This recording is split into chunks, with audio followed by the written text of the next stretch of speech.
টকটকা লসে ভরা বড় বড়, পুরা টাটকা তরতাজা লাল টকটক করে, তাজা টাটকা নেন। এই যে লিচুগুলা কত সুন্দর টসটসা, এই লিচুগুলাই তো আমি এতক্ষণ ধরে খুঁজতে আছিলাম। যেটা দেখতে সুন্দর সেটা খাইতেও ভালো। হয় ভাই, একটা কাম করবেন, লেসুটা খাওয়ার আগে লেসুটার একটা ছবি তুলবেন, ছবিটা তুললা এরপর ফেসবুকে দেবেন, দিয়া স্ট্যাটাস দেবেন যে সবাই আমার জন্য দোয়া করল। দোয়া? দোয়া কে লিগা ভাই?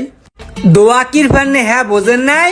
মাঝে মাঝে এরকম কালারফুল লেসু খাইয়া অনেকে ঘুমাইয়া যায়। এই মিয়া মজা করেন, প্যাকেট করে দেন, আমি যাইগা।